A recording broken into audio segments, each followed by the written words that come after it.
Pergi. Ye Feng menendang anak laki-laki itu keras. Kalau aku ambil IPS, aku benar-benar hancur. Kamu tidak tahu? Kak Ye cuma pura-pura rendah diri. Nilai PKN dan sejarahmu juga bagus. Kok? Ye Feng tidak peduli lagi dengannya, tiba-tiba menyentuh lengannya. Kamu pasti ambil IPS kan? Dia bertanya, kamu pasti ambil IPS kan? Dari mana dia yakin? Aku belum memutuskan. Masih perlu pikir. Ye Feng terkejut. Nilai IPA-mu malah lebih rendah dari nilai IPS-ku. Tapi nilai PKN, sejarah, geografiku juga tidak tinggi. Ye Feng berpikir sejenak, bertanya, kamu pernah luangkan waktu untuk menghafalnya? Belum. Dia jujur. Jadi begitu. Katanya, Ye Feng, apakah kamu benar-benar pikir aku harus ambil IPS? Bukan cuma omong kosong. Tapi bagaimana kamu bisa mengerti aku? Sebenarnya aku tidak sehebat yang kamu bayangkan. Menurutku, dengan kemampuan dan usaha kamu, setelah ambil IPS kamu bisa dapat juara 1. Dia menopang pipi dengan tangannya memegang pulpen. Tapi, ada satu orang di kelasku yang juga ambil IPS. Nanti dia bakal jadi lawan terbesar kamu, juara 1 ujian nasional kota. Lu Ming, dia juga mau ambil IPS. Dia tiba-tiba tertawa, mengedipkan mata padanya, tapi orang itu tidak terlalu bagus. Jadi aku tetap berharap kamu yang dapat juara 1. Kenapa? Dia spontan bertanya. Nanti aku ceritakan. Intinya kamu nanti satu kelas dengan dia, jadi jauhi dia saja. Kembali ke kelas, dia mengisi formulir pemilihan jurusan, lalu menyerahkannya ke kantor pada Cui Min. Cui Min menghela nafas. Tidak ingin pikir lagi? Aku khawatir kamu menyesal. Orang tuamu setuju? Aku sudah pasti ambil IPS, Bu. Dia mengangkat kepala, memberikan senyum percaya diri pada Cui Min. Dia percaya padanya, Ye Feng. Nanti kita bertemu di tempat yang lebih tinggi. Pendampingan, jika suatu hari aku tidak bisa lagi menemanimu, aku izinkan kamu lupakan usia di mana kita saling memandang dan bersebelahan, saling menerangi satu sama lain. Bulan kelas IPS kelas 1 SMA ada 4, sedangkan kelas IPA ada 12. Lin Su, dengan peringkat ke-9 nilai total IPS ujian akhir semester, ditempatkan di kelas unggulan IPS satu-satunya, kelas 1 16. Wali kelasnya adalah guru matematika, bernama Luo Yan, berusia sekitar 40 tahun. Sikapnya yang santai dengan kaos membuatnya tanpa sadar teringat Ye Feng. Jika orang itu nanti menjadi guru, bagaimana rupanya? Saat perkenalan diri di kelas, dia melihat Lu Ming, sang juara kota yang legendaris, orang yang tidak bagus menurut Ye Feng. Lu Ming ditempatkan Luo Yan di kursi tunggal barisan pertama dekat jendela, dikelilingi meja ganda seperti pagar, melindungi siswa top ini dengan erat. Bahkan saat baru masuk kelas, Lin Su sudah mendengar banyak siswa sekitar membicarakannya. Nilai Lu Ming sangat tinggi. Kenapa malah ambil IPS? Sangat disayangkan. Tidak lihat? Ujian tengah dan akhir, Ye Feng yang dapat juara 1 tingkat. Dia bisa seimbang? Kelas 1 bilang, dia ambil IPS karena ingin juara 1, tidak mau terus ditekan Ye Feng. Jangan salah, aku dengar dia ambil IPS karena putus dengan Siamo. Tunggu. Aku ketinggalan gosip apa? Kapan mereka putus? Sekitar sebelum ujian akhir. Temanku dari kelas 1 cerita, Siamo yang memutuskan Lu Ming. Lin Su mengangkat kepala mengamati Lu Ming, pemuda tinggi bertampang lembut, berkacamata bingkai perak, berkarakter ramah tapi tampak dingin dan menjauh, sungguhan seperti, aku hanya peduli belajar, jangan ganggu aku. Meskipun dia tidak tahu apa perselisihan antara Ye Feng dan Lu Ming, dia bisa merasakan Ye Feng tidak suka orang dengan karakter seperti ini. Tapi, gadis cantik populer Siamo, mengapa suka dia? Mungkin dia dingin luar tapi hangat dalam, pikirnya diam-diam. Hari pertama setelah pemilihan jurusan, Lin Su pindah ke asrama baru, 3 teman sekamar lainnya juga siswa pinjaman IPS, tapi tidak dari kelas 16. Tapi dia sama sekali tidak bersemangat berteman di kelas baru. Pelajaran pertama adalah geografi. Dia memegang buku atlas dengan skema siklon dan antisiklon, seperti ibu tua yang mengusap bahu anaknya yang hebat, matanya bersinar penuh kasih. Kelahiran kembali, seperti tokoh kelinci di drama yang berubah total dan kembali untuk balas dendam, menghajar musuh, membuat semua orang terkejut dan mengaguminya. Dia tidak tahu siapa sebenarnya musuhnya. Apakah Himiao yang suka mengganggunya? Atau guru dan siswa yang dulu meremehkannya? Atau, yang disebut takdir? Intinya, sejak memasuki pintu kelas ini, dia tidak punya jalan mundur lagi, dia harus berusaha sangat keras. 4 jam belajar malam hari pertama setelah pemilihan jurusan, Lao Luo duduk di depan podium dengan kaki disilang, sambil minum cola dan memanggil siswa satu persatu berdasarkan peringkat nilai. Guru lain di usia ini selalu membawa cangkir teh besar, tapi hanya Lao Luo yang membawa cola setiap hari, seolah cola di rumahnya tidak pernah habis. Lin Su tersenyum, tiba-tiba teringat Ye Feng yang juga suka cola. Lin Su, kemari. Dia berdiri di depan podium, melihat Lao Luo memeriksa nilainya dengan teliti. Wow, nilai bahasa Mandarin dan Inggris kamu. Lao Luo terkejut mengangkat mata. Luar biasa. Lin Su tersenyum malu. Tapi matematikamu, apakah ini nilai normal? Tidak salah mengisi lembar jawaban. Lin Su menggigit bibir, menjelaskan, Bu, matematikaku memang buruk. Nilai mata pelajaran lain cukup bagus. Hafal lebih giat, satu mata pelajaran bisa naik 10 poin tidak masalah. Lao Luo tiba-tiba menepuk pundaknya. Matematika juga tidak masalah. Belajar bersamaku, pastikan nilai ujian tengah semester di atas 140. Sudah, kembali. Dia segera membungkuk mengucapkan terima kasih, baru berbalik, dipanggil lagi oleh Lao Luo. Nilai kamu cukup bagus. Lebih percaya diri, ya. Lao Luo menambahkan dengan senyum ramah. Kembali ke kursi, dia kembali mengambil pulpen mengerjakan soal contoh buku matematika. Ujung pulpennya seolah tiba-tiba diisi aliran hangat, mengalir di atas kertas, memantulkan cahaya berwarna-warni. Dia sangat suka wali kelas ini. Asrama padam lampu jam 10 malam. Lin Su suka menyelinap ke lorong setelah Bu asrama selesai memeriksa, lalu menghafal pelajaran PKN di bawah cahaya lampu lorong yang redup. Angin musim semi yang dingin menerobos celah jendela, masuk ke piyamanya melalui leher, menyelimuti seluruh tubuhnya dengan dingin yang menusuk hati. Setiap kali sangat mengantuk dan kakinya pegal, dia akan menutup buku, bersandar di jendela dan memandang bulan bulat di luar. Bulan yang begitu besar, cahaya yang begitu terang, sosok seperti dewa di istana bulan seolah menggedor jari dari langit, tersenyum berkata padanya, cepat ikuti, Nona Lin. Aku ajak kamu lihat bulan. Kita pergi lihat bulan bersama, bertemu cahaya yang lebih terang bersama. Maka kantuk dan lelah langsung hilang. Dia bisa memegang buku lagi dan melanjutkan menghafal. Belajar matematika untuk jurusan IPS ternyata tidak sesulit itu. Dia biasa mengatur seluruh jam belajar mandiri sore untuk matematika, merapikan soal contoh buku dan soal salah di latihan langkah demi langkah, sampai bisa menjawab setiap soal tanpa berpikir. Ketika waktu makan malam tiba tapi dia tidak mau berhenti menulis. Dia tetap bertarung dengan suara pulpen gres di kelas kosong, diiringi lagu populer dari layar besar luar, sampai jam belajar malam pertama baru membeli roti sebagai makan malam. Dan orang yang juga tidak makan malam, kabur ke kelas saat jam olahraga bebas, adalah Lu Ming, si jenius belajar. Lin Su merasa, Lu Ming sama seperti dia, orang yang tidak pandai bergaul. Lebih tepatnya, dia benar-benar tidak pandai, sedangkan Lu malas bergaul. Ketika berdua saja di kelas, hanya suara balik halaman dan tulisan yang terdengar. Kadang Lu Ming menoleh sebentar, memastikan dia juga ada, lalu menoleh kembali tanpa ekspresi dan melanjutkan membaca. Lin Su tidak tahan penasaran, sering mengintip meja Lu Ming, melihat apa yang dipelajari sang jenius, bagaimana cara dia belajar, tapi di meja Lu Ming selalu hanya buku sejarah atau geografi yang sederhana. Dia cuma membaca buku, tidak pernah menulis, tidak pernah mengerjakan soal. Setelah beberapa kali mengintip, Lin Su berpikir, omong kosong. Cara belajar jenius sama sekali tidak berguna untuk dia, karena setiap kali mencoba membaca sejarah 1 jam penuh, matanya sudah mulai mengantuk sebelum waktunya habis. Namun di sore dan senja musim semi, setiap Lin Su mengangkat kepala, melihat sinar matahari keemasan membentuk bayangan di punggung Lu Ming, dia tetap merasa tenang. Yang aneh, ternyata bukan hanya dia yang bertarung tanpa jalan mundur.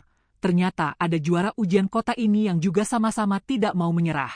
Kesepakatan dan pendampingan tanpa suara ini membuatnya tidak merasa sendirian lagi. 2 bulan berlalu dengan cepat. Hari pengumuman nilai ujian tengah semester, tepat hari ulang tahun Lin Su. Sejak Lu Ming mengambil daftar nilai dari kantor Lao Luo, jantungnya berdegup kencang, seolah 1 detik lagi akan melompat keluar dari dada. Semakin peduli, semakin berharap, semakin takut. Daftar nilai dibawa Lu Ming dan diletakkan di podium. Siswa berbondong-bondong dari kursi, mengelilingi podium sampai penuh. Lin Su mengangkat kepala, tepat bertemu pandangan Lu Ming. Lu Ming tersenyum padanya. Dia kaget, lalu membalas senyum dengan canggung. Dia tidak mengerti arti senyum Lu Ming. Hingga kerumunan di podium berkurang, dia akhirnya memberanikan diri naik, langsung melihat nama pertama di daftar nilai. Bukan Lu Ming, tapi dia. Lin Su, nilai total 652, peringkat 1. Siswa berebutan melihat daftar. Dia cuma berdiri di tempat, menggosok mata, menatap baris pertama daftar di tangan orang lain berulang kali. Orang yang terbiasa diejek takdir, ketika kebahagiaan tiba-tiba selalu rapa apakah semua yang terjadi cuma ilusi. Meskipun semua hal tak terduga itu, sebenarnya sudah tersembunyi dalam logika sejak awal. Anak-anak, sekolah memberitahu, belajar malam hari ini dibatalkan, yang mau belajar tetap datang, yang tidak bisa tinggal di asrama. Ketua kelas tiba-tiba berteriak di pintu kelas. Wow! Semua orang bersorak, berkelompok, berpautan pundak lalu lari menghilang. Lin Su kembali ke kursi, mengeluarkan kartu sekolah dari tas. Sekolah baru-baru ini ketat, jadi dia menyimpan ponsel kecil di lemari asrama. Tapi sekarang, dia sangat ingin menelepon ibu, segera, saat ini juga. Dia memegang kartu lalu berlari keluar, tak sengaja menabrak Lu Ming yang datang dari depan. Maaf. Dia segera meminta maaf, tiba-tiba agak bersalah seolah pencuri yang mencuri barang ketahuan pemiliknya. Tidak apa-apa. Lu Ming tersenyum tipis. Selamat ya. Aku baru saja dari kelas 1. Dia menambahkan. Terima kasih. Sebenarnya kamu lebih hebat dariku. Dia agak canggung, lalu teringat sesuatu, bertanya. Ngomong-ngomong, juara 1 IPA masih Ye Feng kan? Lu Ming mengangguk. Sangat senang. Dia pasti juga senang, kan? Apakah dia tahu aku juga dapat juara 1? Pasti sudah dengar. Bagus sekali. Sampai ke bilik telepon, memasukkan kartu lalu menekan nomor. Lin Su merasa bunyi tit selama beberapa detik terasa sangat lama. Halo, siapa? Suaranya bukan ibu. Bu, halo. Saya Lin Su. Ibu saya, sedang kerja? Oh, Xiao Su. Suara di seberang lembut dan ramah. Saya Bibi Wang. Ibu, kamu ada 3 operasi berturut malam ini, mungkin tidak sempat terima telepon. Ada apa? Saya bantu sampaikan. Lin Su diam sangat lama, sampai gelombang kekecewaan merendam kegembiraannya sedikit demi sedikit. Tidak apa-apa, Bibi. Sibuk saja. Setelah menutup telepon, dia diam sebentar, lalu menelpon ponsel ayah. Halo? Siapa? Suara laki-laki di ujung telepon kasar, berbau alkohol, membuat Lin Su terdiam bingung. Bicara. Siapa kau? Lin Su langsung menutup telepon. Dia menempelkan tangan ke telepon merah yang dingin, memandang tombol angka berdebu, matanya terasa sedikit asam. Dia cuma ingin mencari orang yang bisa berbagi kegembiraan. Cuma ingin mendengar satu pujian untuknya. Tapi sangat sulit. Dan, sampai sekarang belum ada yang mengucapkan selamat ulang tahun. Dia menghirup hidung, memutuskan pergi ke supermarket membeli sandwich untuk makan malam, lalu kembali ke kelas mengerjakan soal. Meskipun malam ini dia sama sekali tidak mau belajar, tapi kembali ke asrama juga bisa melakukan apa? Dia memutuskan tidak berpikir liar, diam-diam mengucapkan selamat ulang tahun, dan kamu sungguhan hebat untuk dirinya, lalu mengusap air mata, mencabut kartu sekolah dengan kuat. Tapi saat berbalik, dia melihat Ye Feng. Gedung bata merah di kedua sisi membentuk lorong panjang, sinar senja menyinari rambut lembut pemuda itu, membentuk cahaya istimewa. Pemuda berdiri melawan cahaya, tersenyum cerah, langsung membuat matanya silau. Dia sedikit membuka mulut, ingin segera bertanya, Ye Feng, tahukah aku dapat juara 1? Tapi tidak bisa mengeluarkan kata-kata, terjebak di tenggorokan. Berubah menjadi senyum canggung. Tapi dia yang berbicara lebih dulu, mencondongkan kepala sambil tersenyum mendekat. Kalimat pertamanya adalah, bagaimana Lu Ming? Pasti pengen tabrak tembok kan? Kamu kok begitu? Dia bergumam pelan. Kalah dariku sebodoh itu ya? Tentu tidak bodoh. Pemuda itu membantah, mengangkat jempol di depannya, tertawa berkata, kamu sungguhan membuatku bangga. Wajahnya langsung memerah. Dia selalu begitu, bicara pakai kamu dan aku yang samar, tapi dia sendiri tidak pernah sadar. Ye Feng berdiri di depan bilik telepon, memasukkan kartu lalu mencabutnya lagi, menekan nomor beberapa kali, tapi tetap tidak ada suara. Mungkin pakai milikku. Dia menyerahkan kartunya. Kartu kamu mungkin habis pulsa. Ah, tidak ada ponsel memang merepotkan. Dia mengambil kartu. Terima kasih. Dia mundur beberapa langkah, menunggu dia selesai menelepon. Sudah Bu, saya benar-benar ganti kaos kaki setiap hari, celana juga sudah cuci. Sungguhan. Akhir pekan ini libur, ingat buat sayap ayam kolaya, garamnya sedikit. Ngomong-ngomong Bu, tolong cek di komputer rumah ada cara belajar fisika online nggak? Malam nanti setelah belajar malam telepon saya jelasin. Wali kelas saya minta besok saya presentasi cara belajar matematika, fisika, kimia. Saya tahu apa cara belajar? Dia malah minta 1 jam per mata pelajaran. Menurut saya omong kosong begini lebih baik langsung jelasin soal saja. Lin Su menguping dengan telinga samping, tertawa terbahak-bahak, tapi dari hati sangat iri padanya, sedikit sedih dan pilu. Pemuda yang tumbuh di bawah sinar matahari, hatinya jernih dan bersih, berani dan tak kenal takut seperti matahari di gunung, seperti tempat jauh yang tidak bisa dia sentuh. Ye Feng menutup telepon, mengeluarkan kartu dan mengembalikannya. Tiba-tiba dia melihat tanggal lahir di kartu sekolahnya, bertanya dengan terkejut, "Hari ini ulang tahunmu?"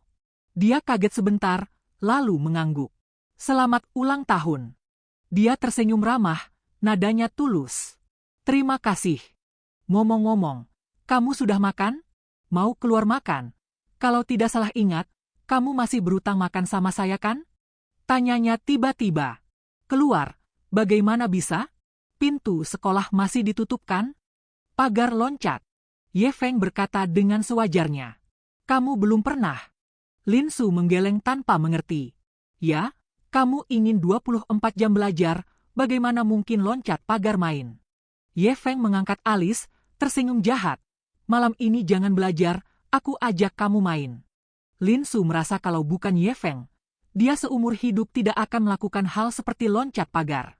Meskipun Ye Feng menahannya dengan kuat saat dia duduk di pagar takut melihat ke bawah, dia tetap memuntir pinggang dan kaki saat melompat turun dan tidak berani bersuara, cuma menahan sakit sendiri, takut dia menertawakannya. "Begini, ini pengorbanan untuk cinta, kan?" Pikurnya diam-diam. Restoran sate panas sangat ramai. Mereka memilih sudut dekat jendela untuk duduk, karena sekolah kejuruan di sekitar libur, banyak siswa yang makan, jadi mereka tidak terlalu diperhatikan. Saat Ye Feng memesan makanan, tiba-tiba bertanya dengan leluasa. Di menu ini tertulis, pelanggan ulang tahun hari ini dapat kue buah 16 inci gratis dengan KTP, kartu pelajar dengan tanggal lahir berlaku nggak? Pramugera pria mengangguk antusias, berkata tentu saja bisa, kalau salah satu dari kalian ulang tahun, bisa dapat acara ucapan ulang tahun dari restoran. Lin Su memerah wajah, menggeleng berkata tidak perlu ucapan, cuma ambil kue saja. Tapi Ye Feng sama sekali mengabaikannya, menjawab dengan leluasa, "Baiklah." Layar besar restoran dialihkan ke lagu Selamat Ulang Tahun. Pramugera mendorong kue dengan lilin dan buah tambahan mendekat. Manajer berdiri di konter mengajak semua pelanggan memberi ucapan ulang tahun untuk gadis bernama Lin Su. Ye Feng menepuk tangan, mengikuti musik dan pelanggan sekitar bernyanyi, "Happy Birthday to You" bersamanya. Dia tidak pernah merasakan ulang tahun seperti ini, seperti putri yang canggung. Sesekali, dia melihat senyum pemuda di bawah lampu berwarna, tiba-tiba tidak tahu apakah ingin tertawa atau menangis. Akhirnya musik selesai, pramugera pergi, semua orang kembali berbincang masing-masing. Dia baru sadar lupa meniup lilin yang menyala. "Tunggu, berdoa dulu ya." Dia baru mau mengembungkan pipi, dihentikan Ye Feng. Dia menutup mata perlahan, melipat tangan, katanya berdoa, sebenarnya lebih seperti memohon. "Kamu suka aku, Ye Feng? Meskipun cuma sedikit, sangat ingin kamu suka aku." "Doa apa?" Pemuda di seberang bertanya sambil tersenyum. "Jangan mau masuk Peking University ya? Kamu pernah dengar lelucon ini?" Dia tersenyum membuka mata, berkata perlahan, "Waktu kecil, saya selalu bingung besar nanti masuk Tsinghua bagus atau Peking University bagus. Setelah besar baru tahu, kebimbangan dulu sama sekali tidak berguna, karena Tsinghua maupun Peking University, saya bisa masuk keduanya." Dia menyela. "Tahu. Lin Su tertawa marah, mencibir berkata, "Kamu paling hebat. Kalian jurusan IPS pasti mau masuk Peking University kan? Buat saya Tsinghua atau Peking University sama saja, bagaimana kalau kita sama-sama masuk Peking University?" Dia kaget, lalu menghilangkan senyum perlahan, menatap matanya, berkata dengan jujur dan sungguhan. Aku berbeda denganmu, Ye Feng. Sebenarnya aku tidak sehebat yang kamu bayangkan. Kali ini bisa melebihi Lu Ming dapat juara 1 cuma keberuntungan saja, dan aku cuma usaha keras dengan cara bodoh. Kalau aku tidak berusaha seperti ini, nilai akan jadi bagaimana? Aku sendiri tidak berani bayangkan, tapi kamu berbeda. Kamu sangat pintar, dan selalu berusaha keras, orang yang jauh lebih hebat dariku. Kamu mengerti maksudku? Kakakku juga pernah berkata seperti ini. Dia tersenyum mengangkat sudut mulut, lalu menjawab dengan nada tulus. Aku mengerti. Kamu tidak mengerti, Lin Su membantah di hati, tapi mendengar dia melanjutkan. Aku mengerti maksudmu, karena aku tahu kamu berbeda denganku, jadi aku benar-benar mengagumimu dari hati. Kamu hebat, sungguhan. Suara jangkrik di luar jendela kaca membawa angin malam musim panas yang sejuk. Pandangan pemuda itu memantulkan cahaya bulan seperti air, lembut dan yakin, hidungnya terasa asam, mata Lin Su berkabut. Dia panik berdiri, berkata, aku pergi ke toilet lalu berlari menjauh. Saat berlari menabrak sudut meja, bahkan menggeser beberapa kursi. Sampai masuk kamar mandi, dia baru menutup mata dan menangis keras.